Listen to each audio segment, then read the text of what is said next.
नमस्ते, मैं हूं संजय दीक्षित और आप देख रहे हैं दी जयपुर डायलॉग्स। पूरा राजस्थान आंदोलित है, विचलित है। जी हाँ, मैं बात कर रहा हूं उस जघन्य कांड की जो कल हुआ और श्री राजपूत करणी सेना के अध्यक्ष सुखदेव सिंह गोगामेड़ी की बिल्कुल दुस्साहसी तरीके से हत्या कर दी गई। दुस्साहस इतना कि जो हत्यारे थे वो बहाना बना के एक शादी में उनको आमंत्रित करने के बहाने से आए और उनके किसी जान पहचान वाले ने थोड़ा बहुत जान पहचान, नवीन शेखावत नाम का व्यक्ति, उसने उनसे जो जानकार लोग थे उनसे कहलवा के टाइम लिया कि भाई कोई आना चाहते हैं आपको आमंत्रित करने के लिए।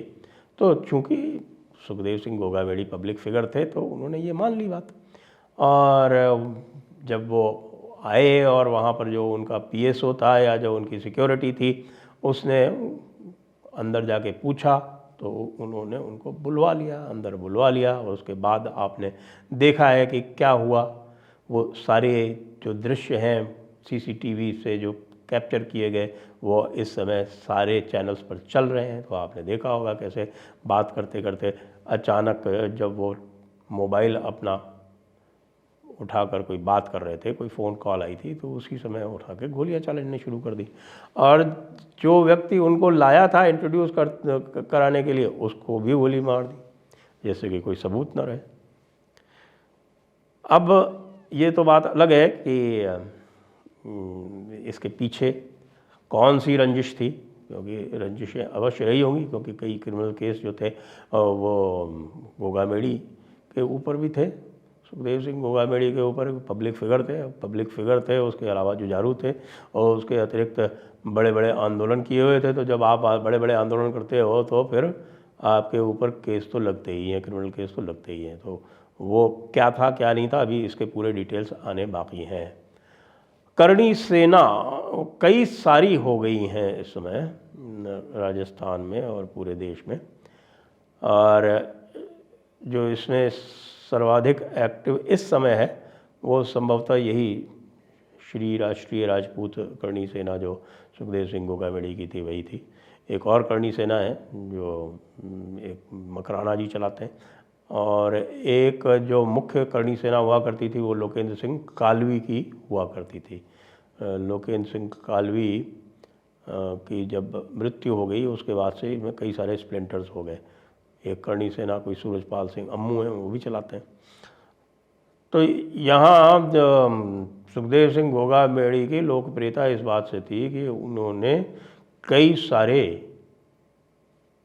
सारे दायित्व अपने ऊपर लिए थे, कई सारे सामाजिक सरोकार निभाए थे, जिसमें से विशेषकर से जब भारतीय इतिहास को कलंकित करके और पद्मावती नामक फिल्म में एक सीन फिल्माया जा रहा था जिसमें अलाउद्दीन का ड्रीम सीक्वेंस होता है, जिसमें वो आलिंगन करता है पद्मावती को, तो उसके विरुद्ध ज़बरदस्त आंदोलन हुआ था। क्योंकि पद्मिनी को राजस्थान वाले महारानी पद्मिनी को अपनी माता मानते हैं, माता पद्मिनी बोला जाता है उनको यहाँ पर, माता पद्मिनी, जिन्होंने एक वीरता का एक अदम्य प्रतिमान स्थापित किया था।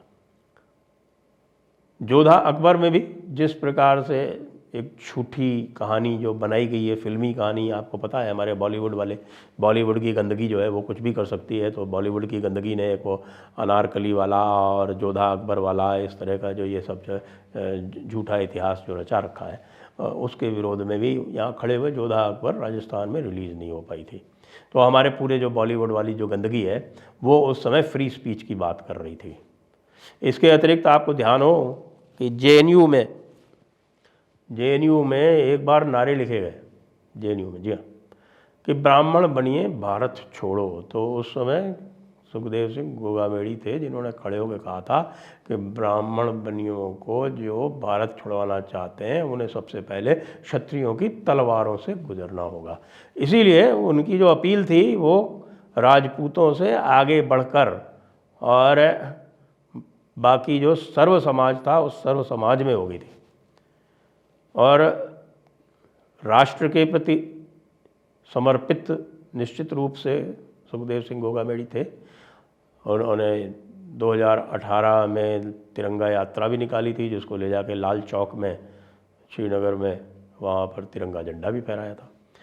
तो अब ये प्रश्न उठ रहा है कि भाई ऐसे समय पर जो हत्या की गई उसमें क्या है, क्योंकि ये भी अब स्थापित हो चुका है कि पंजाब सरकार ने बहुत समय पहले चेता दिया था राजस्थान सरकार को कि बठिंडा में जो लॉरेंस बिश्नोई गैंग का संपत नेहरा है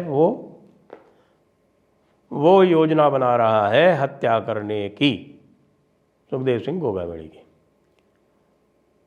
अब ये आते हैं गोगामेड़ी नाम के स्थान पर, जो कि हनुमानगढ़ ज़िले में पड़ता है, हरियाणा से लगता हुआ है, बठिंडा के भी पास में। बठिंडा वहाँ से ज़्यादा दूर नहीं है, 100 किलोमीटर के आसपास ही होगा। तो अब आपस में वहाँ की क्या गुत्थम गुत्था थी ये अभी स्पष्ट नहीं है, और अभी इस समय पे मैं उसके बारे में बात भी नहीं करना चाहता कि कौन सी पुरानी रंजिश का क्या है कारण था, क्यों ये लॉरेंस बिश्नोई गैंग इनके समक्ष खड़ा हुआ था, क्यों मारना चाहता था। लेकिन ये पक्की बात है कि जो राजस्थान सरकार अशोक गहलोत की थी, उनको यह सूचना बहुत पहले मिल गई थी, मार्च में ही मिल गई थी। 2 अप्रैल को तो इन्होंने स्वयं जाके अपनी सुरक्षा की मांग की थी, लेकिन पूरी सूचना होने के बाद भी कुछ भी नहीं किया गया, और जो सुरक्षा मुहैया कराई जाने चाहिए थी एक पब्लिक फिगर को, वो भी नहीं कराई गई।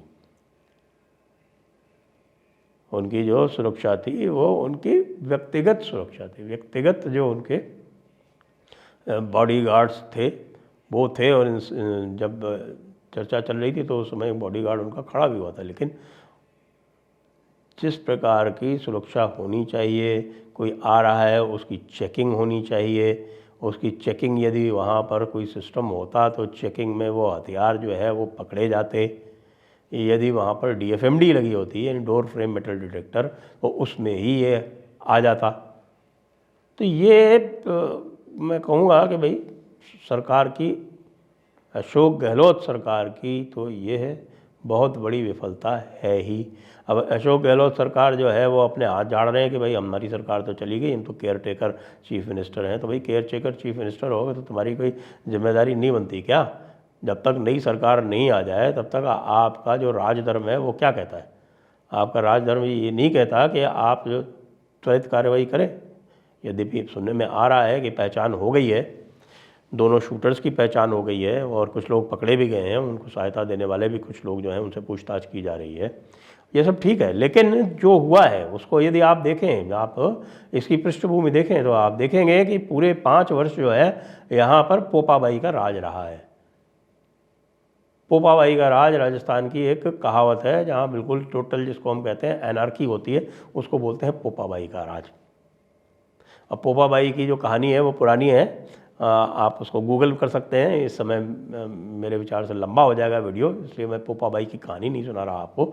लेकिन आप ये मान लीजिए कि अंधेर नगरी चौपट राजा का ही एक पर्याय होता है पोपाबाई का राज। तो ये पोपाबाई का राज जो है ये 5 साल चलाया है अशोक गहलोत ने, और ये पोपाबाई के राज के बाद अंतिम समय में इन्होंने रिकवर करने का प्रयास किया है, वोटर्स को घूस देके और वसुंधरा से गठजोड़ करके। ये जो भारतीय जनता पार्टी की सीटें 115 पर जाके रुक गई, उसमें अशोक गहलोत और वसुंधरा का अंदरूनी गठजोड़ जो है वो काफ़ी हद तक उसके लिए जिम्मेदार है। तो अशोक गहलोत को भी हम, मुझे लगता है कि बाय बाय कह सकते हैं सदैव के लिए। अशोक गहलोत के नाम पर जब भी इलेक्शन लड़ा गया है कांग्रेस बुरी तरह से हारी। अशोक गहलोत सही मायने में यदि कहा जाए तो राहुल गांधी पनौती कह रहे थे नरेंद्र मोदी को, लेकिन अगर असली कोई पनौती है तो यहाँ पर तो भाई अशोक गहलोत ही हैं। दिग्विजय सिंह को भी लोग पनौती कहते हैं, लेकिन दिग्विजय सिंह कम से कम एक बार जो है अपनी सरकार रिपीट करने में तो सफल हो गए थे। आपको याद हो तो 1998 में उन्होंने अपनी सरकार रिपीट कर ली थी। तो उसके बाद फिर जब हारे थे तब उन्होंने कहा था मैं 10 वर्ष तक कोई किसी प्रकार का दायित्व नहीं लूँगा। अब आजकल वो अपने पुत्र को स्थापित करने में लगे हुए हैं। तो कांग्रेस का जो हाल है और कांग्रेस की जो बिल्कुल मैं कहूँ कि बिखरी हुई अवस्था है, उसका परिणाम है ये हत्या। और इसके लिए कांग्रेस को जवाब देना पड़ेगा, और जवाब देना पड़ेगा, बहुत शीघ्र देना पड़ेगा। और वो जवाब देने का समय भी मात्र 4-5 महीने दूर ही है, यानी कि लोकसभा चुनाव शीघ्र ही आने वाले हैं। और उसमें जनता बताएगी कांग्रेस को कि भाई इस प्रकार से जनता की सुरक्षा को, जनता के सरोकारों को पूरी तरह से अनदेखा करने का परिणाम क्या होता है। लेकिन कांग्रेस को क्या परवाह, वो तो 2 बार से, यानी 2014, 2019 में 2 बार से एक भी सीट नहीं जीत रहे, आगे क्या कर लेंगे। इसलिए वो अब निश्चिंत है कि भाई ठीक है, पोपा भाई का राज हमने चला लिया, अब इसकी भी किसी भी तरह से जो रिस्पॉन्सिबिलिटी है वो शिफ्ट कर दो। ये कह दो कि भाई देखिए ये तो इसलिए हुआ कि भाजपा जीत गई। अरे भाई भाजपा जीत गई, सारी गड़बड़ियाँ तुमने की, और तुम जो है दायित्व अपना शिफ्ट कर रहे हो किसके ऊपर, जिसने अभी तक सरकार की कमान नहीं संभाली। अशोक गहलोत को जवाब देना चाहिए। जय हिंद, जय भारत, वंदे मातरम।